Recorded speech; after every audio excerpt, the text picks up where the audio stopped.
بسم الله الرحمن الرحيم بسم الله الرحمن الرحيم الحمد لله رب العالمين وصلى اللهم على سيدنا محمد النبي الأمي وعلى آله وصحبه وسلم تسليما كثيرا ربنا آتنا من لدنك رحمة وهيئ لنا من أمرنا رشدا اللهم صل وسلم وبارك على سيدنا محمد وآدم ونوح وإبراهيم وموسى وعيسى وما بينهم من النبيين والمرسلين صلوات الله وسلامه عليهم أجمعين اللهم صل وسلم وبارك على سيدنا محمد وآدم ونوح وإبراهيم وموسى وعيسى وما بينهم من النبيين والمرسلين صلوات الله وسلامه عليهم أجمعين اللهم صل وسلم وبارك على سيدنا محمد وآدم نوح إبراهيم وموسى وعيسى وما بينهم من النبيين والمرسلين صلوات الله وسلامه عليهم أجمعين والحمد لله رب العالمين السلام عليكم ورحمة الله وبركاته. Alhamdulillah Rabbil Alameen. We thank Allah subhanahu wa ta'ala, praise Him, glorify Him, and ask Him to send salutations and blessings upon the best of creation, our Master Muhammad sallallahu alayhi wa sallam.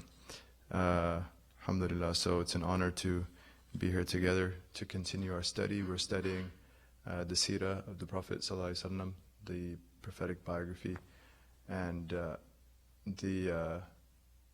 we began last semester in the fall, and so we're continuing now inshallah, and we're covering a text text written by Sheikh Abdul Aziz Al-Lamti, who was a Moroccan scholar from the 10th century on the Islamic calendar, so about 400 years ago, rahimahullah, and he was an eminent scholar of the tradition of where he came out of in Morocco, and this is one of his one of the books that he wrote amongst the many. It's a 400-line poem, or a little less than 400 lines, poem on the Prophet sallallahu alaihi wasallam, and he titled it Qurrat al-Absar fi Sirat Al-Mushafah Al-Mukhtar. Qurrat al-Absar means the eye's delight, that which. So this was an expression used by the Arabs, that when they saw something that pleased them to the very epitome of pleasure for the soul, they would say it's Qurrat al-Absar, it's the delight of one's eyes. And and this is one of the definitions of beauty, right? Beauty is that which delights the soul. And so the Prophet sallallahu alaihi wasallam is he is the greatest reflection or manifestation of Allah's beauty. This is the way our metaphysicians understood the Prophet sallallahu alaihi wasallam, is that Allah subhanahu wa ta'ala has names and attributes, and we know that from our tradition, from our scripture, there's 99 revealed names and attributes of Allah subhanahu wa ta'ala, and that there is a hadith, although there's some question as to its authenticity, but the meaning they say is sound, is تَخَلَّقُوا بِأَخْلَاقِ اللَّهِ, is adorn yourselves with traits or characteristics that reflect the divine attributes. Adorn yourselves with traits that reflect the divine attributes. So for example, Allah subhanahu wa ta'ala is Al-Latif, He is the gentle and kind. And so the believer should reflect that in the world by being gentle and kind in the way he deals with all of the rest of creation, not just humans, but all of creation, even animate and inanimate objects. One of the awliya said that when he realized how the Prophet was a mercy to all the worlds, وَمَا أَرْسَلْنَاكَ إِلَّا رَحْمَةً لِلْعَالَمِينَ, the entire cosmos, which includes animals and inanimate things, he said that I wouldn't even put my cup down hard, because I realized that there's something sacred in anything that exists. And so even when he put his cup down, he would put it down softly. So even the inanimate is given life by the mercy of the Prophet ﷺ, in a sense, and to intuit that and reflect it. So being gentle with everything in creation. And Al-Latif also means the one who is subtle in his gentleness, the one who is subtle in his kindness. And so it's not always explicit. It could be something that goes unnoticed by even the one you're being gentle to, but Allah notices it.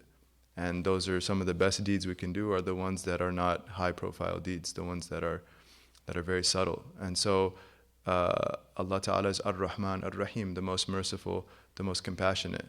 Our Prophet is described by Allah, وَمَا أَرْسَلْنَاكَ إِلَّا rahmatan lil alamin. We have not sent you except as a cosmic mercy, right? Alamin. We have not sent you except as a cosmic mercy. And so he's reflecting a trait. He is manifesting a trait, sallallahu alaihi wasallam, that is, although it's human, he is human, so it's a human trait, but it reflects something of Allah's attributes, which are the two attributes he emphasizes the most in the Quran, Ar-Rahman, Ar-Rahim.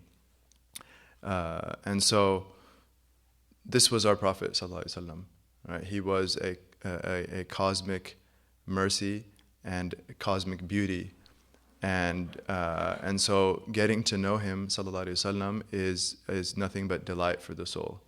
Getting to know him sallallahu alaihi wasallam is nothing but delight for the soul. And so the text we're studying is called Qurrat al-Absar, the eyes delight, that which delights the eyes, i.e. the soul itself.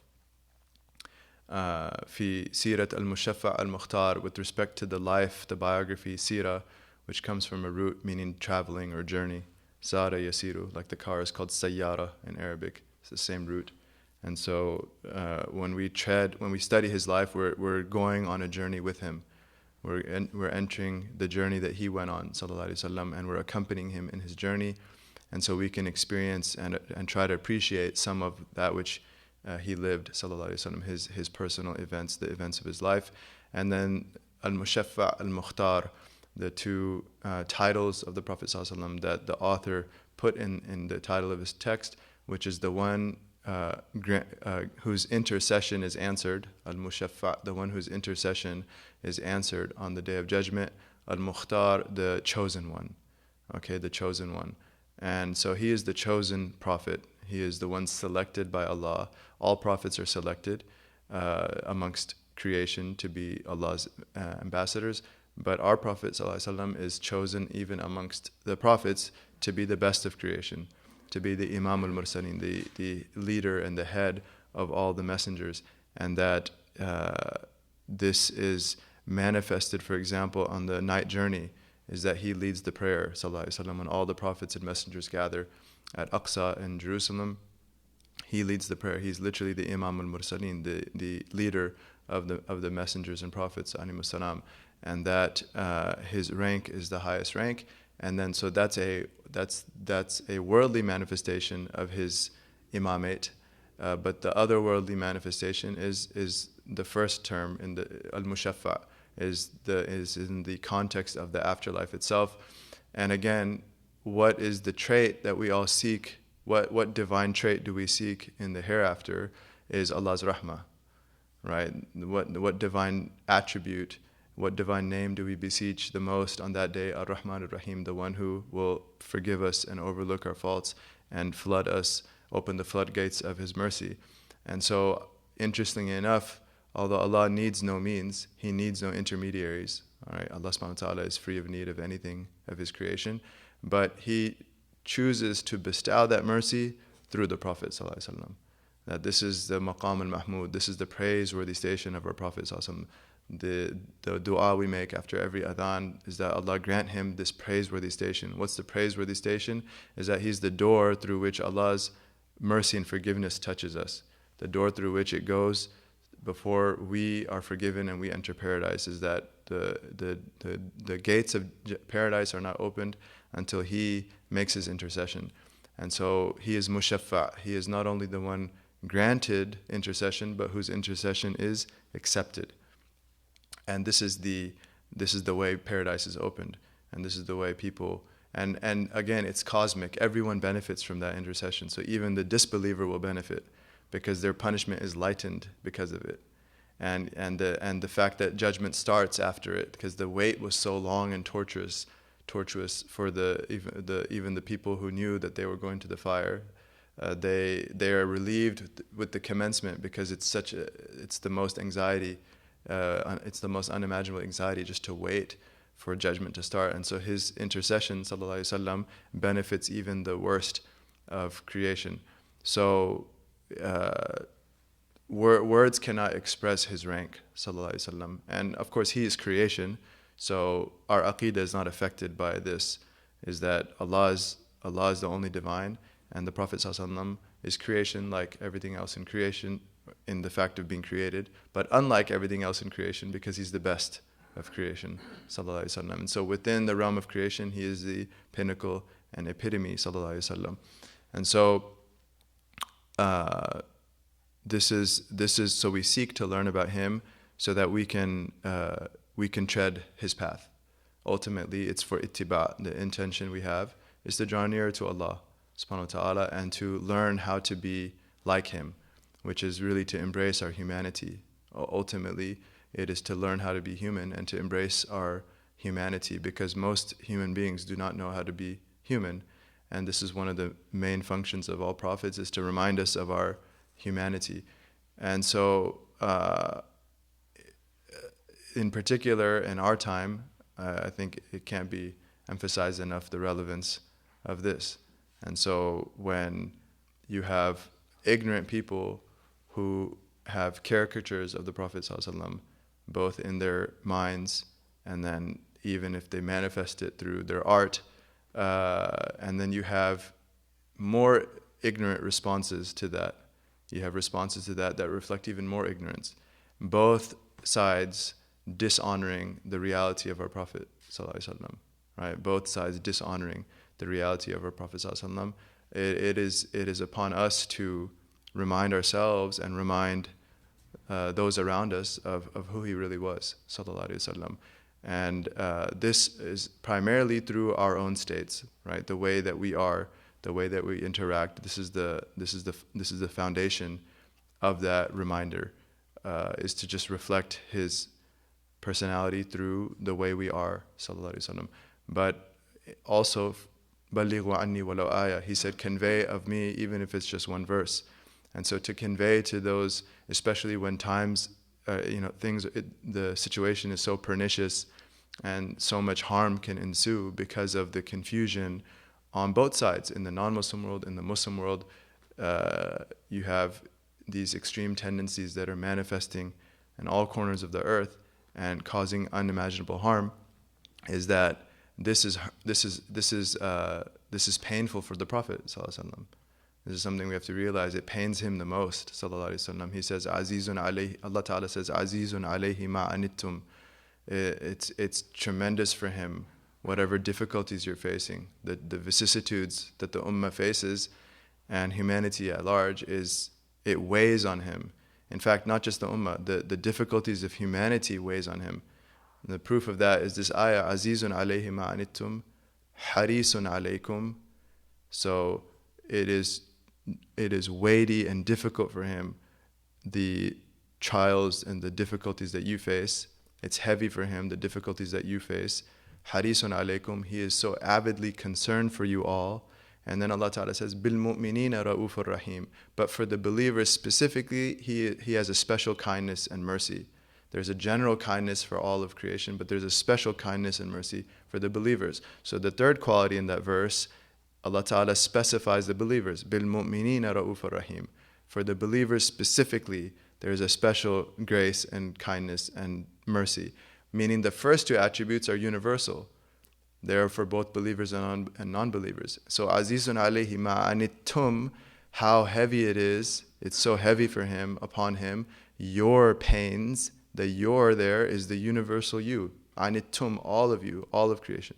Harisun alaykum, he is so avidly concerned for you all, Muslim and non-Muslim, all the difficulties and pains and suffering of humanity and all of creation. And because those are left general, while the third attribute has the specific qualification, bil mu'minin, for the believers alone. Ra'uf rahim, special, does he have a special kindness and mercy. And this is also borne out by the verse in Surah Al-Kahf, that فَلَعَلَّكَ بَاخِعٌ نَفْسَكَ عَلَى آثَارِهِمْ إِن لَمْ يُؤْمِنُوا بِهَذَا الْحَدِيثِ أَسَفًا. Like, what's the proof that he's so concerned about the wrongdoers? What's the proof that he's so concerned, sallallahu alaihi wasallam, about those that are harming the Muslims?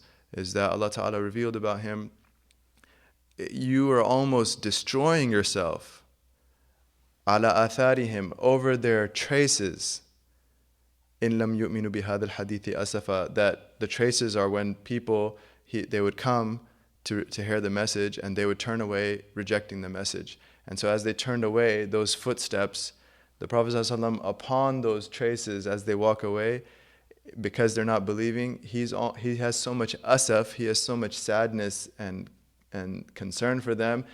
Bakhi'un nafsaka, he's almost destroying himself just at their traces, because he has so much love for creation that he wants their guidance so bad.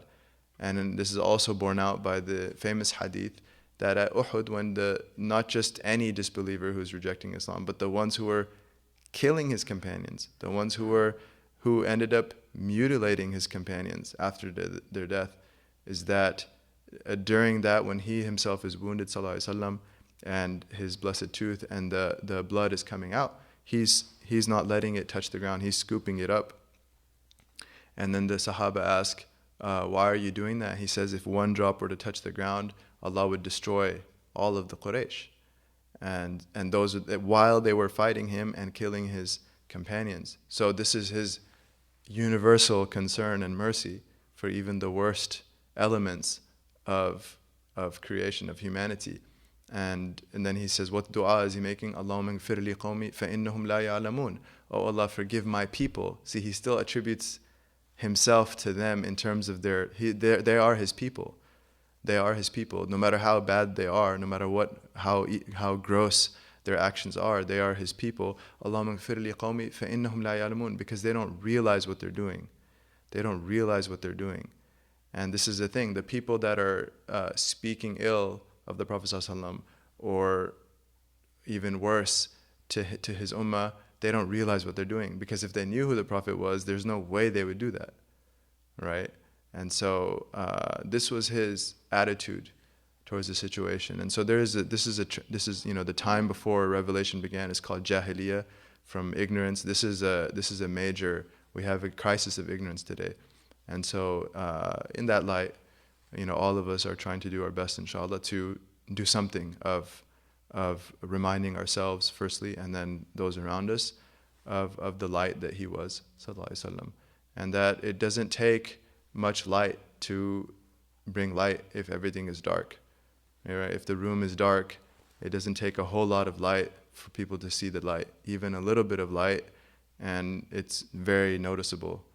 And so, we should not despair. We should not despair that Allah Ta'ala is the one in charge, and He has a plan to make manifest His Prophet Sallallahu Alaihi Wasallam. Absolutely. Ta'if is another prime example. That the kids were sent out, and the servants and the low people of society who he loved. He always loved the people who materially were low, and he loved children. And they are told by the elders to throw stones at him, and the blood, his feet have blood, and he's every time they made a path like a walkway, and every time he would sit down because it was so much, they would come and pick him back up to make sure they could keep on doing it to him, sallallahu alaihi wasallam. And then he makes the beautiful dua that we mentioned last semester. The essence of which is no complaint to Allah whatsoever, and telling Allah subhanahu wa ta'ala that as long as this is not your anger, I don't mind. As long as you're not angry at me, I don't mind. But I still seek your afiyah. I still seek your well-being, because that's greater. Well-being is greater. And then the angel comes and says, should I crush them? Jibreel alayhi salam says the angel of mountains is here. He can just, because they were between mountains and a valley, he says he can just push them together. He says, I'm hopeful that from their offspring will come people that believe in Allah. And that's exactly what happened. Ta'if eventually became Muslim, Banu Thaqif. And there are some great, you just look up the biographies of scholars that say Al-Thaqafi. This particular person was from Banu Thaqif, the tribe of the people of Ta'if, many, many eminent people of our tradition. And so that the dua was answered. And so that's another thing, is that to have, the Prophet ﷺ was not short-sighted. He could see far, literally in space, but also in time. Allah Ta'ala showed him, and he was optimistic for the future. And so not to limit our vista to just the immediate crisis, that yes, the immediate crisis has to be dealt with, but the hope extends far beyond it. So no matter how challenging or difficult the immediate situation seems, Allah is transcendent above time. And so Allah can make anything out of anything. And history shows it over and over and over again, both in the prophetic biography and thereafter and before. And so Allah is not limited by the circumstances of any situation, no matter how serious, no matter how grave. Nothing limits Allah. And so Allah can bring so much good out of so much bad. And one of the things, because people say, but what's the hikmah? Like, why does Allah do this? Is a perennial question. Why does Allah do it that way with so much pain, so much suffering? At the heart of the answer to that question is laysa kamithlihi shay. There's nothing like Allah. So the way our minds are compartmentalized, cause and effect, time and place, all of these compartments that make up the way we think and logically order the world, Allah is not bound by those times, by those compartments. Allah transcends all of that. And so it's what's called in logic a false analogy, that we can't make an analogy between any human wisdom of what we think would make sense versus Allah's wisdom. Allah's wisdom is laysa ka hikmatihi shay. There's nothing like His wisdom. Laysa ka fi'lihi shay. There's nothing like His action. So He is transcendent above His creation, subhanahu wa ta'ala, from every perspective.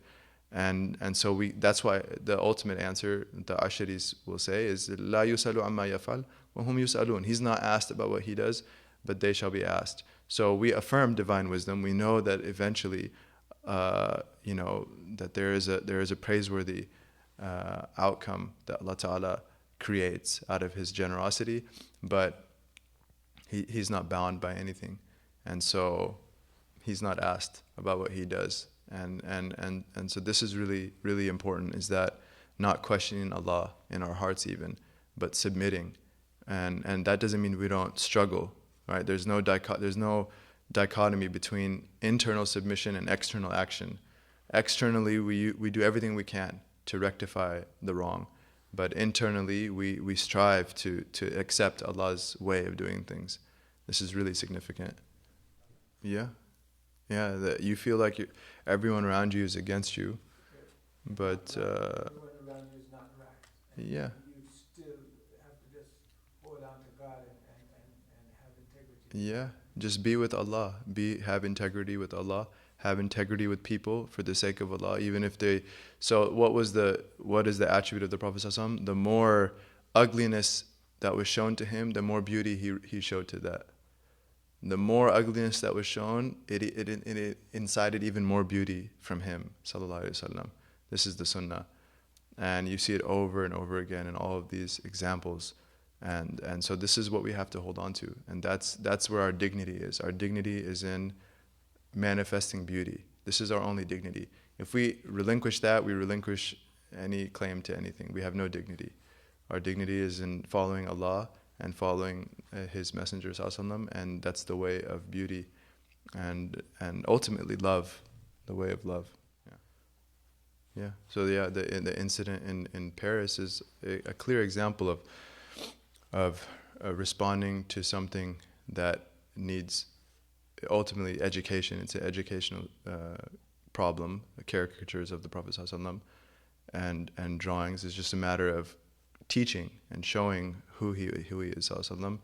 And to respond with violence and killing is prohibited both in the sacred law as well as the law of that land, which is mandatory, which is binding based on our sacred law.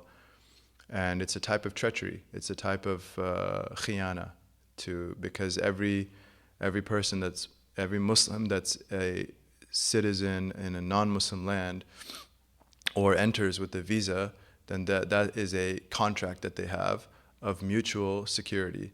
Is that the Muslim guarantees the security of his fellow new citizens, and in return, the general polity guarantees his security. This is what this is implicit in citizenship and explicit in a visa stamp. And so to break that contract is khiyana. It's one of the worst sins in Islam.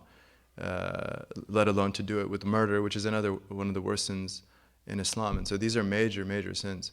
I mean, the hadith about khiyana, there's so many hadith about treachery and to break any covenant, let alone when it has to do with people's lives. But the hadith says on the Yawm al-Qiyamah, there'll be a big banner that's raised saying, "Hada ghadru fulan," this is the treachery of so and so. And it's in one narration, it because it's such a despicable sin, it's such a vile thing. In one narration, it says it comes out of his backside, that banner, and and then murder.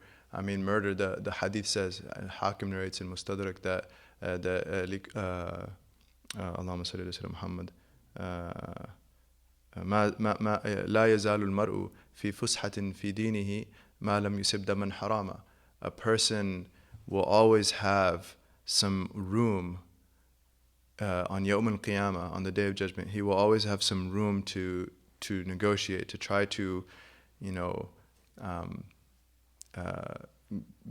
to get around his mistakes and shortcomings and still be forgiven, as long as he doesn't spill blood, unlawful blood. As long as he doesn't spill unlawful blood, there's some room, to get through, to make it on the Day of Judgment. Once that happens, there's no more. The doors, the door is closed, and so it's completely, it's completely interdicted and prohibited. And then, let alone the harm that ensues afterwards. So there's so many layers in that discussion that So that's what we started to talk about. What do we have to do is education, right? This is a crisis of ignorance ultimately, and so it's upon the Muslims as a community to educate ourselves and others about our Prophet sallallahu alaihi wasallam,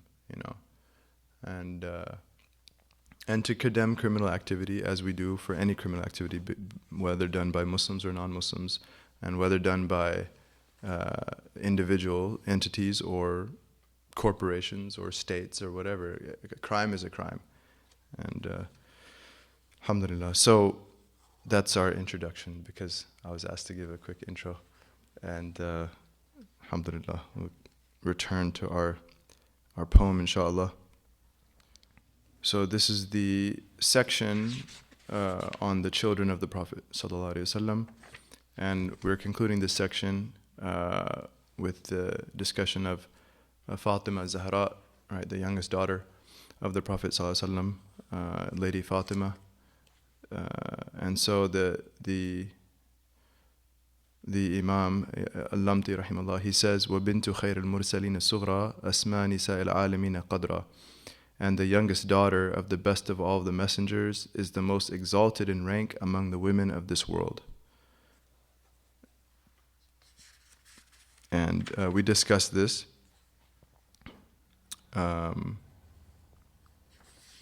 There's a hadith that Ibn Abd al-Barr relates, that the Prophet ﷺ said to Fatima, أَمَا تَرْضِينَ أَنَّكِ سَيِّدَةُ نِسَاءِ الْعَالَمِينَ. Are you not pleased that you are the leader, the head of all the women of the world? The very head of the most virtuous of all the women of the world. قالت يا أبتي فأين مريم. She said, "Oh my father, what about Mary? What about Mary, the mother of Jesus?" قال تلك سيدة نساء عالمها. He said, that is the head of the women of her world. Okay, so the idea that an alam, a world, is a generation. Every generation is like a new alam, a new realm of existence. Which is true experientially. So Fatima, Allah be pleased with her, is the best woman of her generation. And he said, and we related the hadith as well. We ended last semester that the reason she was named Fatima, this is related, Qastalani mentions it in the Mawahib Luduniya, إنما سميت فاطمة لأن الله قد فطمها وذريتها عن النار يوم القيامة. The reason she was named Fatima, because the root has to do with weaning or separating, weaning off of or separating, Fatima. And so the narration says the reason she was named Fatima alayhi salam is that Allah subhanahu wa ta'ala weaned her, i.e. separated her and her offspring from the fire on the Day of Judgment. Allah will separate her and her offspring from the fire on the Day of Judgment. So this is basically a bushra, a good news from the Prophet ﷺ, that his progeny, the Ahl Al-Bayt, throughout the ages of this ummah, will always die on Islam. Will always die in Islam. That because, so like any believer, a person of Ahl Al-Bayt could commit sin and be responsible for those sins and is liable to be punished on the Day of Judgment. But like any true believer, that's only a temporary punishment if Allah chooses to. So the fact that the hadith mentions that Allah will wean or separate all of the offspring of Fatimah alayhi from the fire means that it will not be eternal, everlasting, so that they will all die on Islam. So this is a bushra, glad tidings. And then we mentioned another narration. So that first one is related by Al-Haarith Ad-Dimashqi, and then this one, another narration, which is mentioned by Ad-Daylami in his Firdaus al-Akhbar, and and Al-Khatib also relates it, and it's in the Mawahib Ludunya as well. إنما سميت فاطمة لأن الله فطمها ومحبيها من النار.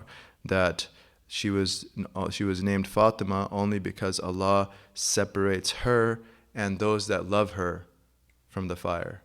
Okay, so not only the offspring, but anyone that loves Lady Fatima alayhi salam.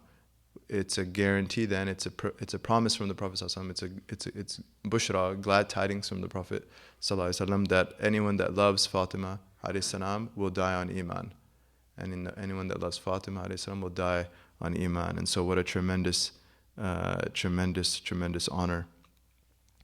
And it also reflects her rank, right? It also reflects her rank, and she's also called Batul. Which also has to do with severing, because she is severed, i.e. Separated up and raised above all the women of her time in rank and in religion and etc. And some others said that, Ibn Athir, he said that another meaning of being separated, Batul, why is she called Batul, the one cut off, is because she's cut off from this world, right? She's not attached to this world, which is what zuhud means, is to be not unattached to this life. And so,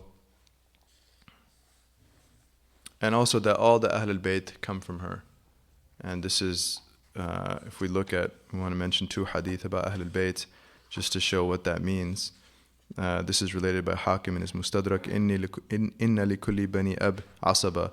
Every descendant of a father has an asaba, which is a group of paternal male relatives, male relatives, yantamuna ilayha, that they can depend on. So every descendant of a father has this asaba, male relatives from the father's side, that they can depend on. Illa walad Fatima, except for the children of Fatima. Fa ana waliyuhum. So the Prophet ﷺ says, because I am their wali, I am their protector. Wa ana asabatuhum, and I am that asaba, right, that they can depend on. Wa hum itrati, and they are my band, they are my close relatives. Khuliqu min tinati, they were created from the same clay that I was created from. Waylun lil mukaththibina bi fadlihim, woe to those that deny their rank. Man ahabbahum ahabbahu Allah. وَمَنْ أَبْغَضَهُمْ أَبْغَضَهُ اللَّهُ. Whoever loves them, Allah loves them, Allah will love. And whoever hates them, Allah will hate. And so this is, who is Lady Fatima alayhi salam? If that's her, all of her progeny have that rank. And in another narration that's reported by Abu Nu'aym in his Hilyat al-Awliya, مَنْ سَرَّهُ أَنْ يَحْيَا حَيَاتِي وَيَمُوتَ مَمَاتِي وَيَسْكُنَ جَنَّةَ عَدْنِي غَرَسَهَا رَبِّي.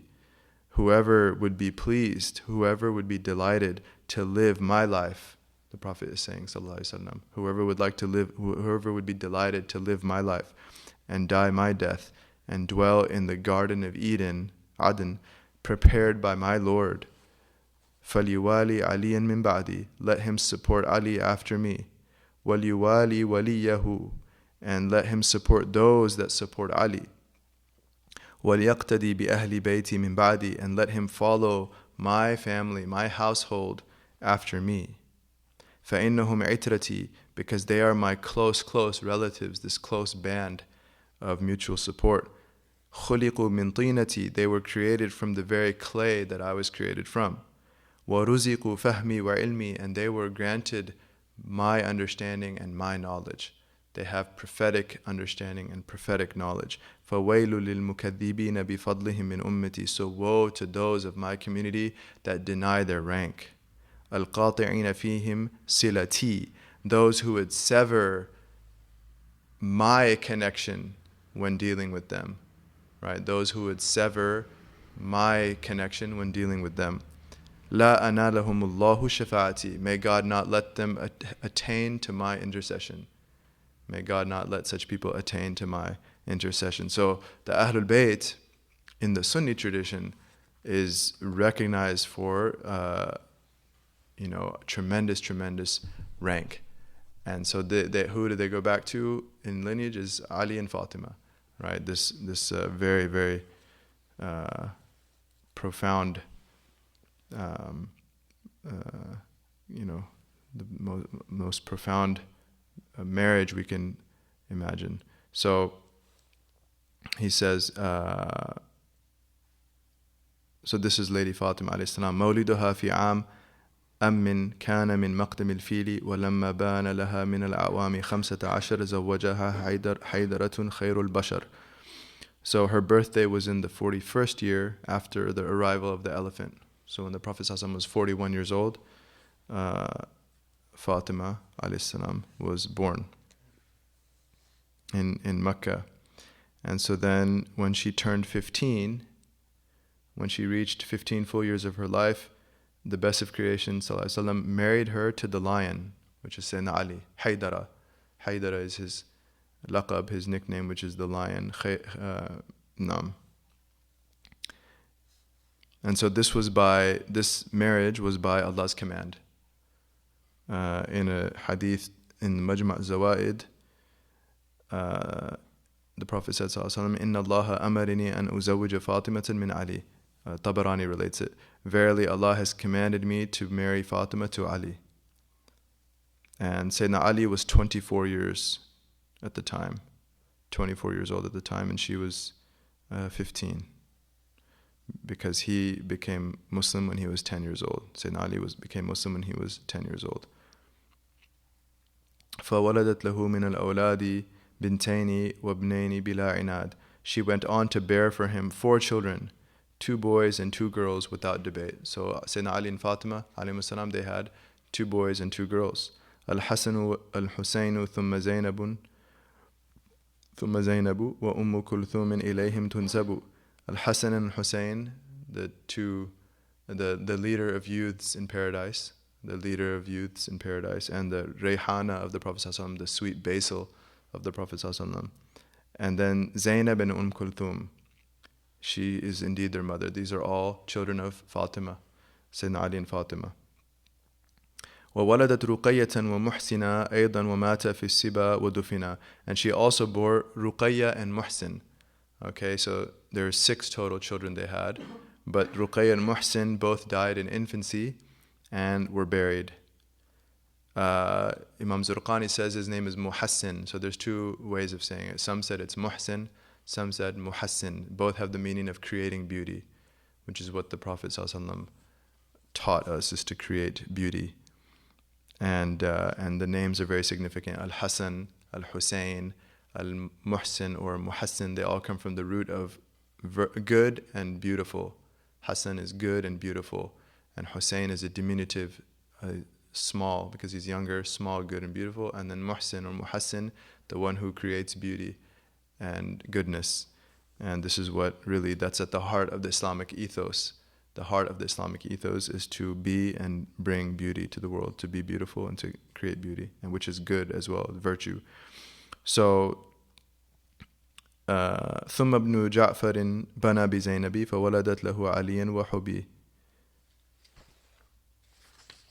And then Ibn Ja'far consummated marriage with Zainab and she gave birth to Ali. So Zainab, the daughter of Ali and Fatima, she marries the son of Sayyidina Ja'far ibn Abi Talib. So Ali and Ja'far are both sons of Abu Talib. And Sayyidina Ja'far's son Abdullah ibn Ja'far marries Zainab, the daughter of Ali and Fatima.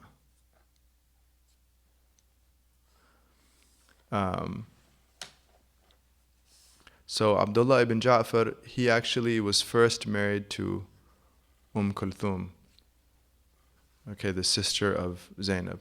So we said there's two daughters of Ali and Fatima, Zainab and Kulthum. So Abdullah ibn Ja'far was first married to Kulthum. When she died, then he married Zainab. So the text says that Zainab gave birth to Ali. Okay, so the grandson of Sayyidina Ali is also Ali. And their other children, so they had Abdullah ibn Ja'far and Zainab, they had Ali, Aun, Abbas, Muhammad, and a daughter Kulthum. Okay, they had 5 kids. Ali, Aun, Abbas, Muhammad, and a daughter named Kulthum. Okay. Kulthum, this daughter, the 5th, she's married by Al-Qasim ibn Muhammad ibn Ja'far. She is married to Al-Qasim ibn Muhammad ibn Ja'far, the nephew of Abdullah ibn Ja'far. And they have progeny. And then Ali, the first son who's mentioned in the text, he also has progeny. And the progeny of these two, they're called Ja'faris. They're called Ja'faris because they go back to Abdullah ibn Ja'far, who is the son of Ja'far ibn Abi Talib. Okay? But in terms of sharaf, in terms of rank, they're considered a second to the progeny of Hassan and Hussein. So Hassan and Hussein, their progeny they're the highest in sharaf, in honor of the Ahl Al-Bayt, and after them come the Ja'faris, which go back to Ali and Kulthum, the 2 children who had progeny of Abdullah ibn Ja'far and Zainab. Okay, and Abdullah ibn Ja'far is the son of Ja'far ibn Abi Talib. Zainab is the daughter of Ali ibn Abi Talib. Does that make sense? Inshallah. Should have a chart.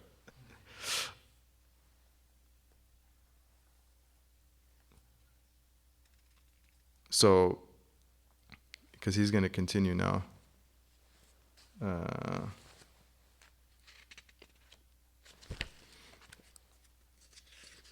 Because he says now, بأختها الفاروق حتى ولدت زيدا له وبعده تزوجت محمد ابن جعفر وإذا مضى تزوجت عونا أخاه وقضى فنكحت أخاه عبد الله وعنده ماتت بلا اشتباه مع ابنها زيد بوقت واحد فكان به سنن للناقد.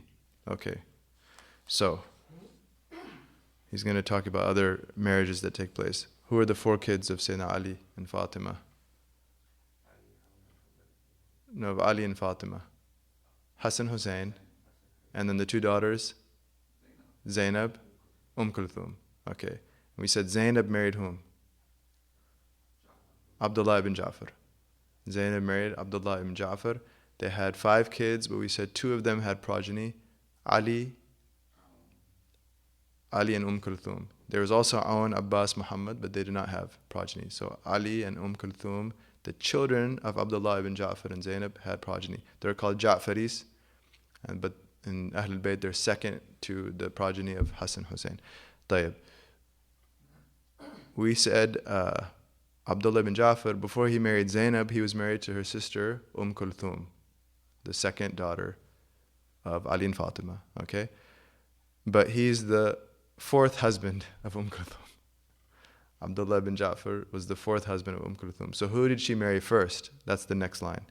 Kulthum, the daughter of Ali and Fatima, she first married Umar ibn al-Khattab.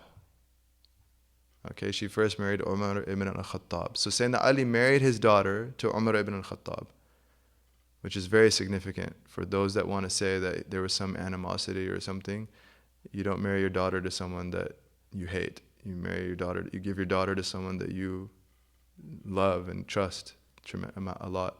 So Sayyidina Ali gives his daughter Kulthum, she's first married to Umar ibn al-Khattab, Al-Faruq. Okay, Al-Faruq. And they have two kids, Zaid and Ruqayya. Zaid and Ruqayya. Ruqayya dies as an infant, so Zaid is the one we want to remember for now. Okay? When Sayyidina Umar, after Sayyidina Umar, when he passed away, then she married, Kulthum married Muhammad ibn Ja'far. And then when he passed away, she married Awn ibn Ja'far. And then when he passed away, she married Abdullah ibn Ja'far. So those are the four consecutive husbands that Kulthum was married to. Right? Umar ibn Khattab, Muhammad ibn Ja'far, Awn ibn Ja'far, and then Abdullah ibn Ja'far, who we started with Abdullah ibn Ja'far.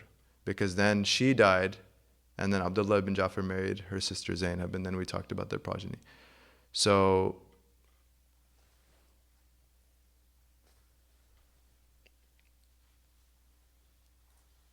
this is what he says here.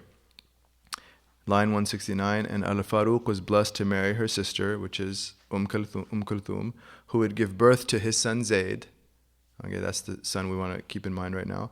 And would later marry, after Umar's death, Muhammad ibn Ja'far, also son of Ja'far ibn Abi Talib. And when he died, she in turn married his brother Awn. When he also died, she married his brother Abdullah. And she died without a doubt while still married to him. So Kulthum dies while married to Abdullah ibn Ja'far. And then Abdullah ibn Ja'far married her sister Zainab, and they had Ali, Awn, Abbas, etc. So her son Zaid ibn Umar, مع ابنها زيد بوقت واحد فكان به سنن للناقد. Her son Zaid ibn Umar died at the same time she did, thus giving precedent for scholars who derived rulings of inheritance from such situations. So we said Kulthum's first husband was whom? Umar al-Khattab, and their son was Zaid. Sayyidina Umar dies, she marries Muhammad ibn Ja'far, then Awn ibn Ja'far, then Abdullah ibn Ja'far. And that's when she died. But when she died, her son Zaid also died. She and her son Zaid died at the same time. Kulthum and her son Zaid died at the same time. There was so many Sahaba there, and this was a new situation, and so a lot of fiqh rulings were derived from this. This is what he made a point right now. He said that this gave precedent for scholars of rulings of inheritance from such situations. The mother and son died at the same time. So for example, I'll just quickly allude to them. The fact that they do not inherit from one another. When a mother and child die at the same time, they do not inherit from one another. And this was based on ijtihad of the Sahaba at the time. This was a new situation, they did ijtihad. And there are several Sahaba. The fact that the prayer was done upon them, one janazah was done on the two. Only one janazah for both mother and son. And that the male was placed closer to the imam in the prayer. And then the two were buried in one grave. Both mother and child were buried in one grave. And the male was placed closer to the qibla, right, like the prayer itself. And that the one to lead the prayer was the wali of the male. The one to lead the prayer was the wali of the male. Now the male is Zaid, son of whom? Umar ibn Khattab.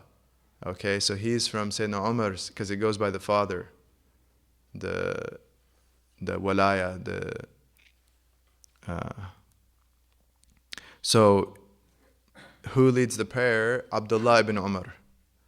Abdullah ibn Umar, who's the half-brother of Zaid, leads the prayer for both Zaid and his mother Kulthum, although his mother Kulthum is the daughter of Ali and Fatimah. And Hussein, her brother, was alive and he was present. But Abdullah ibn Umar led the prayer. So it chose, because Hussein would have been the wali of the mother, Kulthum, of the woman that died, which is the mother. But Zayd's wali is Abdullah ibn Umar, his half-brother. Okay? So he leads the prayer.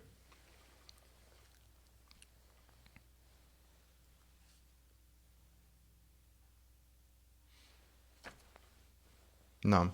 So وبعد موت المصطفى بأشهر 3 أو 6 في الأشهر توفيت بنت الحبيب المجتبى فاطمة الكرام النجبى.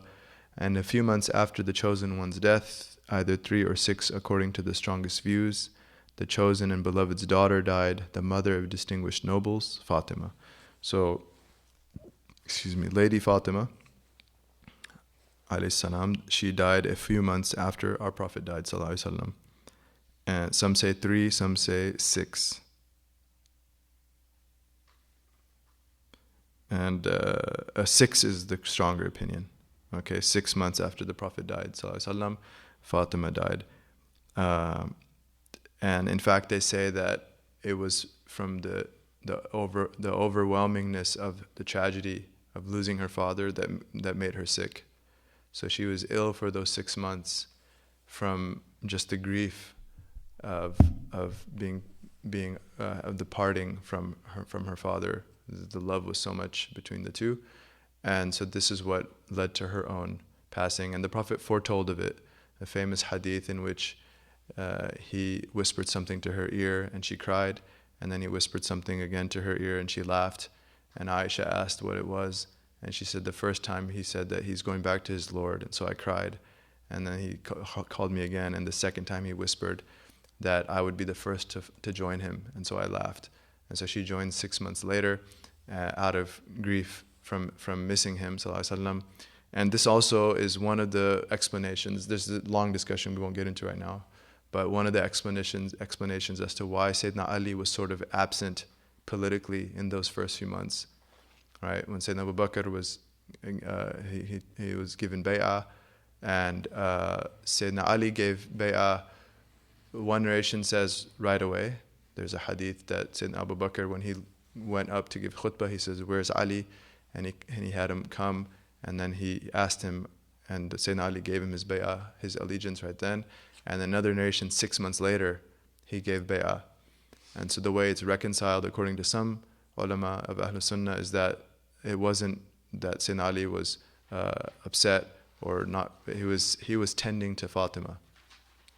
So he gave the initial bay'ah, and then he was absent. He was missing from any sort of political decision or being around because he was tending to Fatima full time.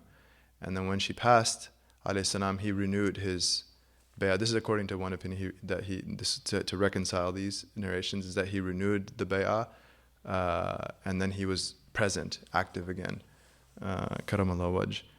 And the argument that he just did it out of fear. Sayyidina Ali just did it out of fear. Otherwise, he knew he was the rightful leader. This is a very fallacious argument, because firstly, if he knew that the Prophet ﷺ explicitly told him he's to be Khalifa, then he has a religious obligation to stand up and to pronounce that, whatever the odds may be. And the proof that he's willing to do that is later with the fitna. The fitna in the Battle of the Camel, with our mother Aisha and others, and Sayyidina Ali on the other side. There was so much fitna, but he stood up for the truth, which is that he is the Khalifa and he needs to first establish his rule before he can deal with the killers of Uthman, and secondly dealing with Muawiyah at Siffin. And all of that shows that Sayyidina Ali is willing to stand up for what's right, even though there's harmful consequences, because it's more important to stand up for what is correct, and he was correct. And so the fact that he did not say anything to Sayyidina Abu Bakr or Sayyidina Umar shows that, because if he had a clear text from the Prophet ﷺ, it's an obligation on him to inform them and to stand up for his khilafah. So, and then another argument is that he was scared. And that's, anyone that knows Sayyidina Ali knows he's not scared. Sayyidina Ali is not fearful of anyone. He's Haydara, he's a lion for Allah. And so that's actually disrespectful to his honor, is to imply that he had fear. He did not have fear of any creation Karamallahu wajh. Okay. بيان أعمام النبي المصطفى صلى الله عليه وسلم وذكر عمات الحبيب المقتفى. So the chapter concerning the paternal aunts and uncles of the Prophet صلى الله عليه وسلم. The paternal aunts and uncles of the Prophet صلى الله عليه وسلم.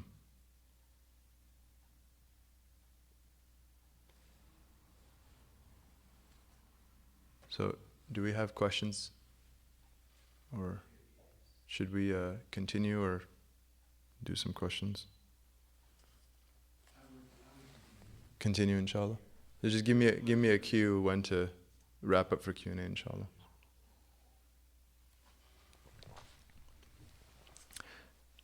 Bismillah.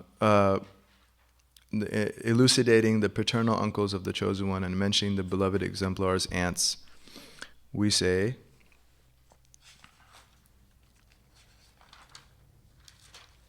أعمامه 12 تعد وقيل 19 ورد. His paternal uncles were numbered as 12, and it is said only 11 were mentioned. So paternal uncles, so brothers of Abdullah, his father, alayhi salam.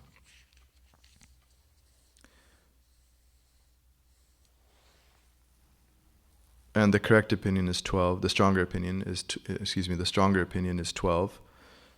And so he lists them. He says,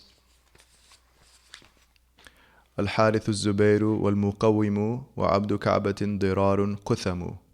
So the first 6, Al-Haarith, Al-Zubair, Al-Muqawwim, Abdu Ka'ba, Dirar, and Kutham.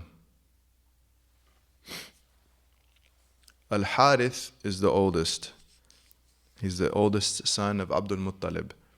And he's the one, Abd Al-Muttalib was called Abu Al-Haarith, the father of Harith, because he was his oldest son. And he was the one present, he was the lone child present when Zamzam was dug. So we mentioned that story last semester when Abd Al-Muttalib had the dream and he dug Zamzam, and the Quraysh were, because it's sacred area, why are you digging? They crowded around and they were about to stop him. There's a lot of tension.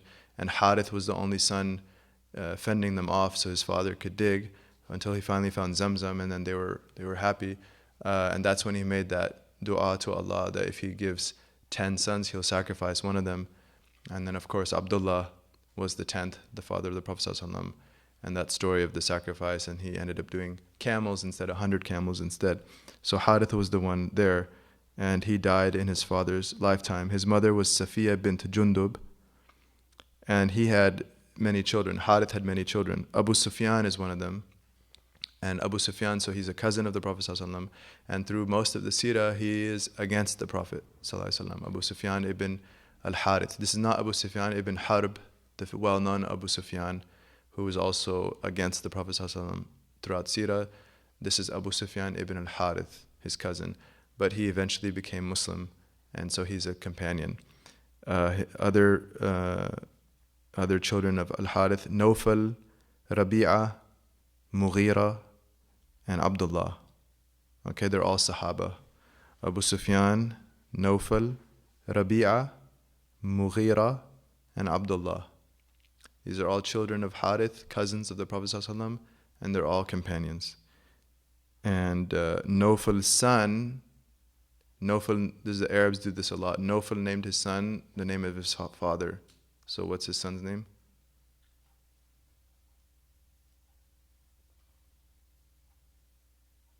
Nawfal is the son of whom?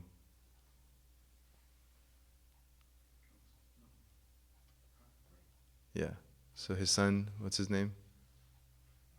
Al-Haarith Ibn Nawfal. He names his son his father's name.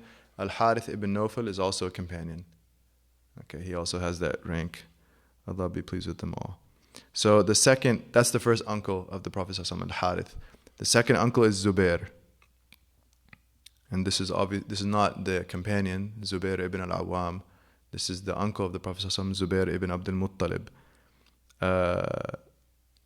And he is a full brother to Abdullah, the Prophet's father, ﷺ. He's older than him. And and Abu Talib. They're also full brothers, and he's older than Abu Talib as well. Their mother was Fatimah Al-Makhzumiyah,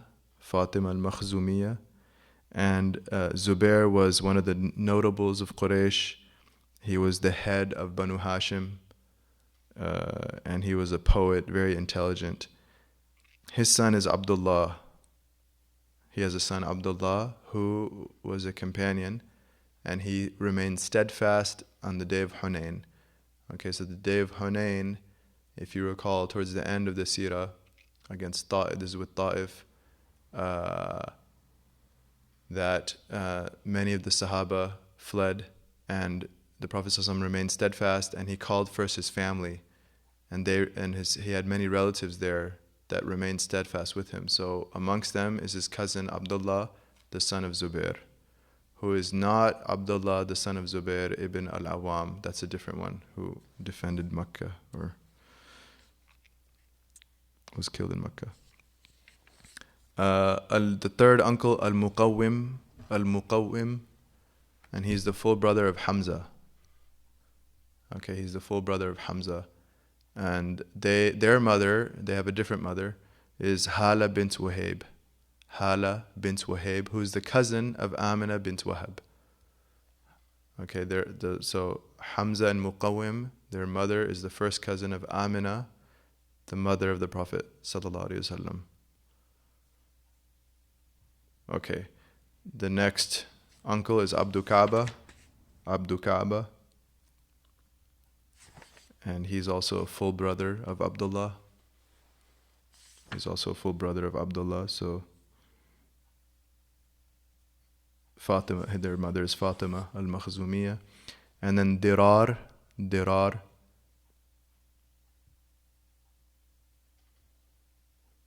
who's the full brother of Abbas. He's the full brother of Abbas.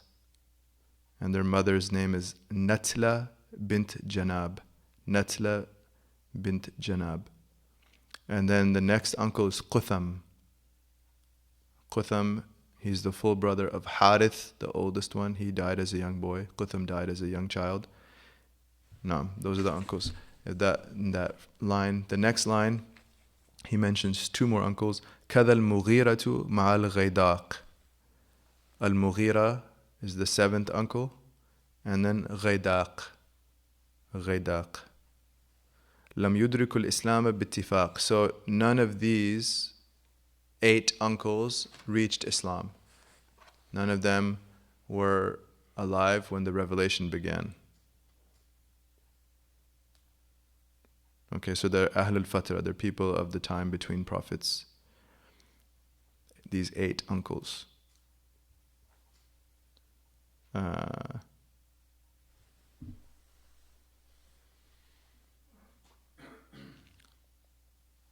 There's some discrepancy about Dirar, that he might have been alive, but Allah knows. Okay, so what about the uncles that were alive when revelation started? He mentions 4.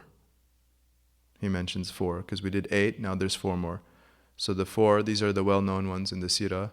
The 2 that believed, he says, وَحَمْزَةُ الْعَبَّاسُ.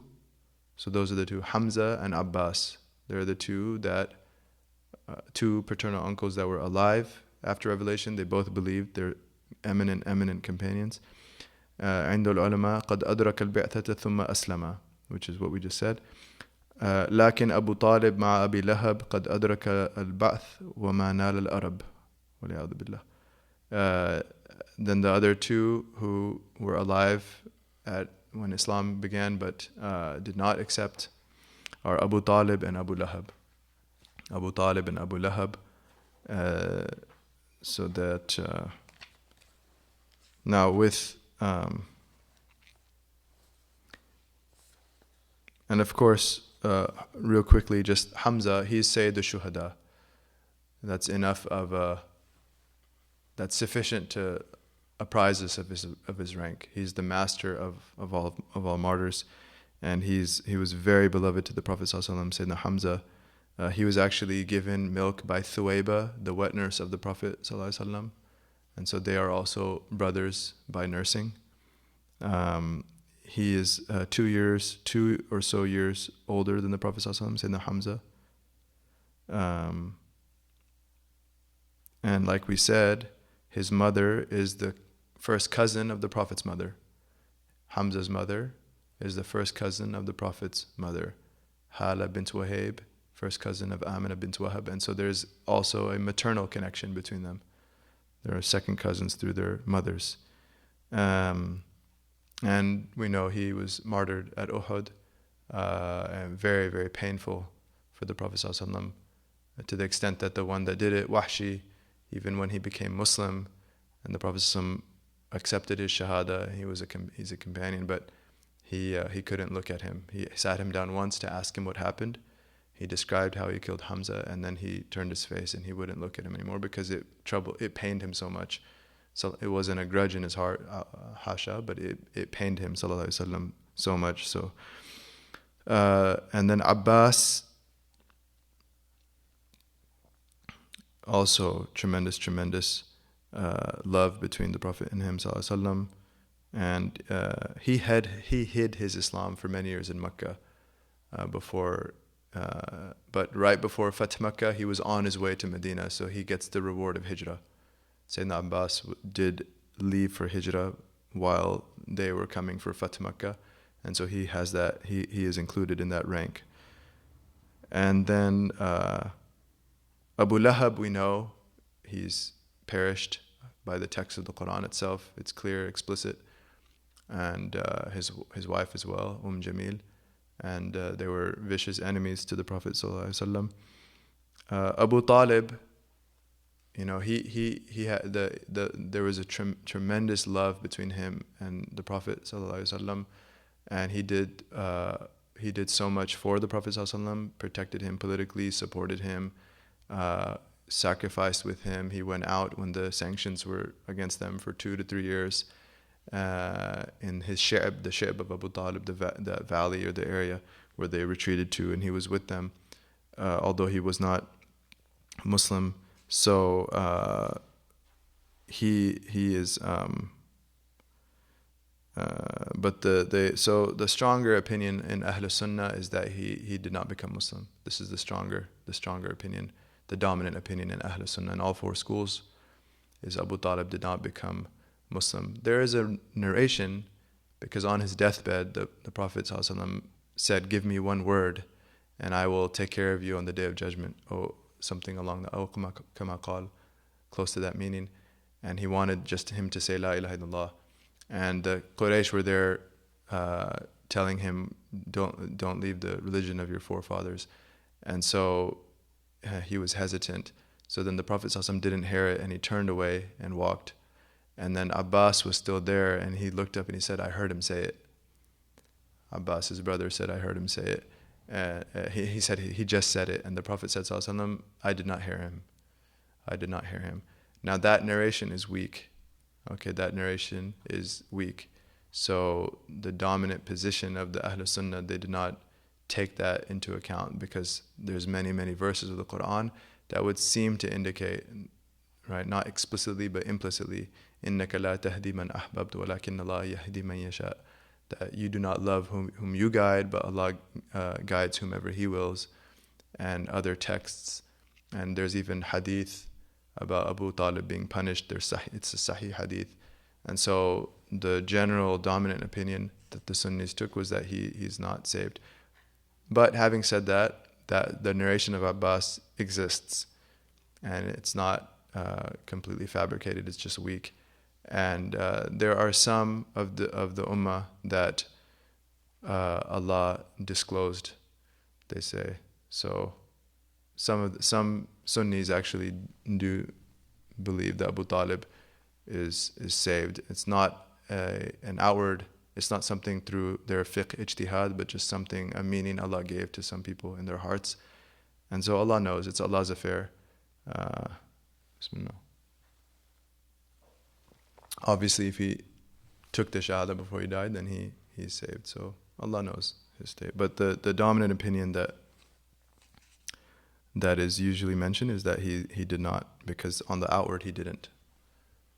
Right.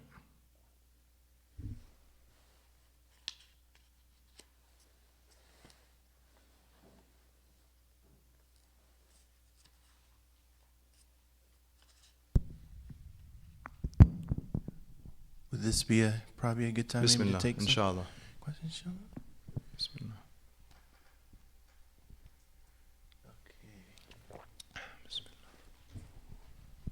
Okay, 2 questions from the online audience. And we have viewers joining us from Texas, Denmark, Tunisia, New Jersey, the Netherlands, Russia, Cincinnati, the UK, Canada, Kenya, Malaysia, Ohio, and Spain. Allahu Akbar. All giving salams. And Wa alaikum salam wa rahmatullahi wa barakatuh. Jami'an. so 2 questions are, as the best believing woman of her age, how could Hazrat Fatimah alayhi salam lament on illness and death, as the counter narrative is that she was hurt and suffered miscarriage? Is there a Sunni narrative for it? Also, what is the right reaction to Muslims, or that Muslims should have in situations like the cartoons and etc. of slandering the Prophet or defaming Could you him? repeat the first question, please? I didn't understand it. Sure. As the best believing woman of her age, how could Hazrat Fatimah alayhi salam lament to illness and death? Counter narrative is she was hurt and suffered miscarriage. Is there a Sunni narrative for it? Oh, okay.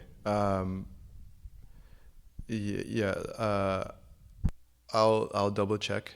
I'll double check that, inshallah. But there's no contradiction between her being grieved over her father's loss and a sort of deficiency in her faith or her rank.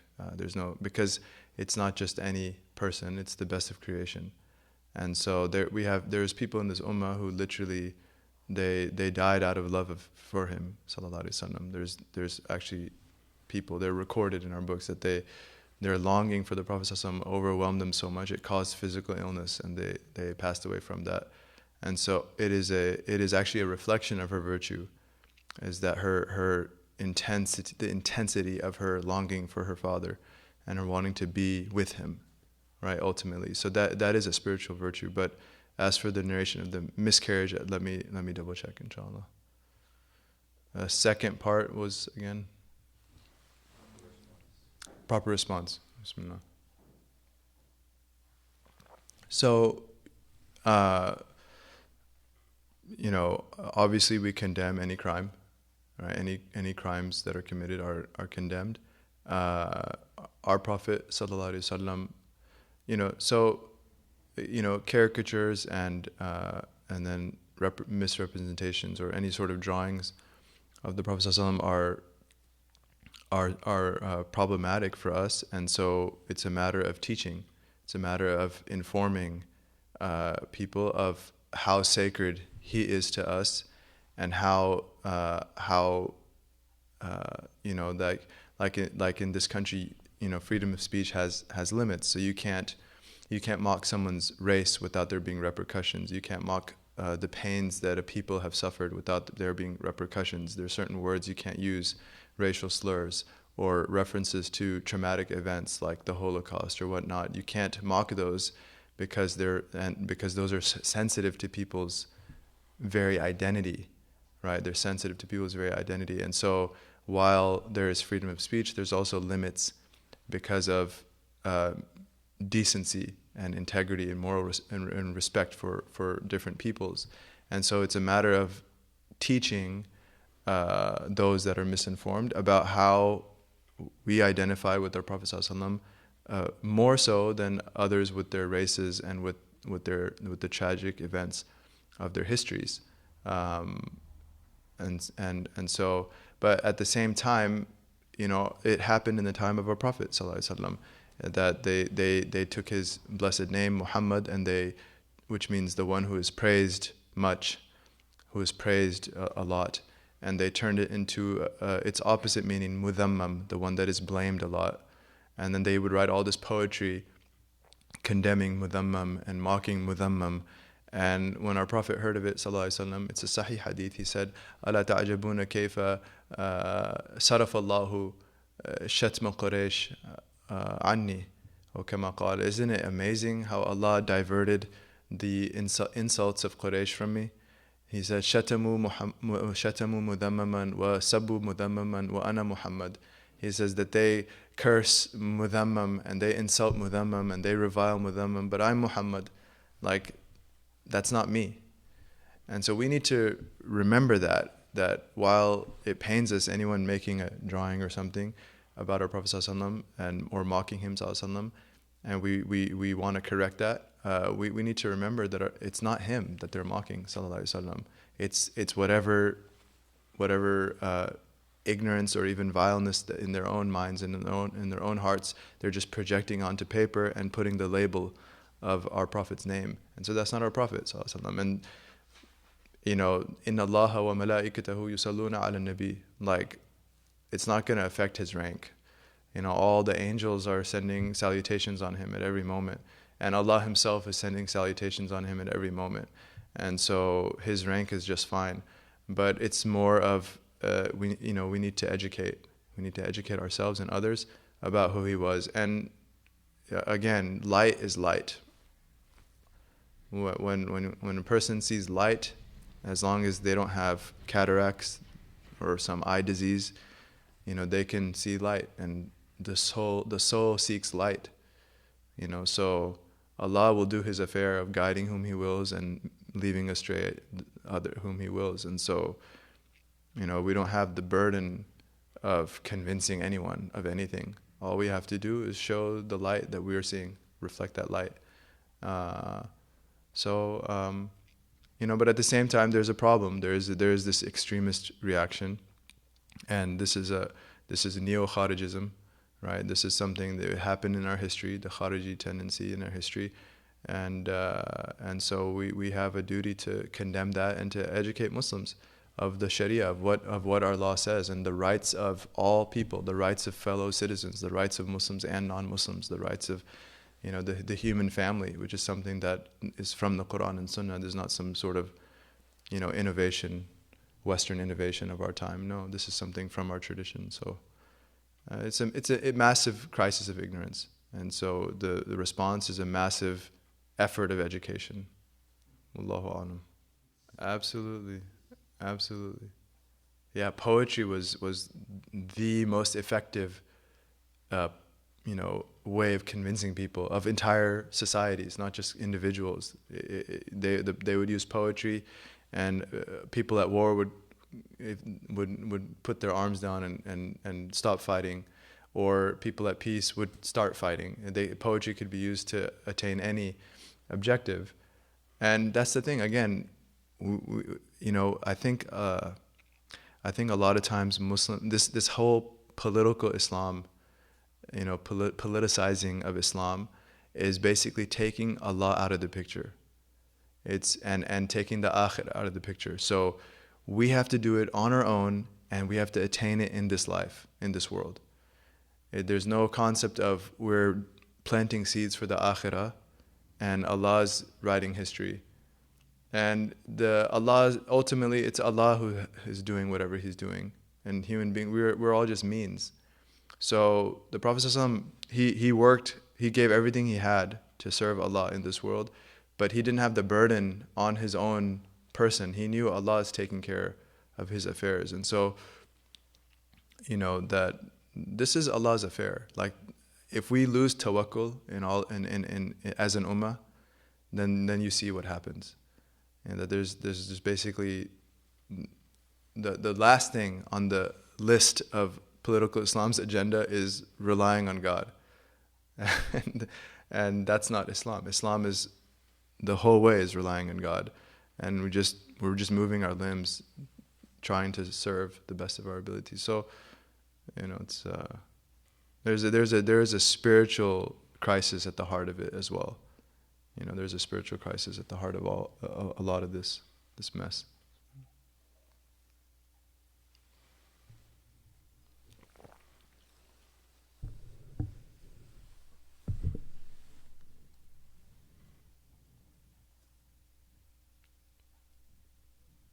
Any other? We're done? Do you have any questions? The name of the poem again, just one more time. Qurratul Absar. Qurratul Absar. في سيرة Al-Mushafah Al-Mukhtar, the eyes delight with respect to the life of the chosen Prophet granted intercession sallallahu alaihi wasallam. Alhamdulillah, may Allah accept our efforts. Wa sallallahu ala Sayyidina Muhammad an-Nabiyyul Ummi wa ala alihi wa sahbihi wa sallam. Alhamdulillah.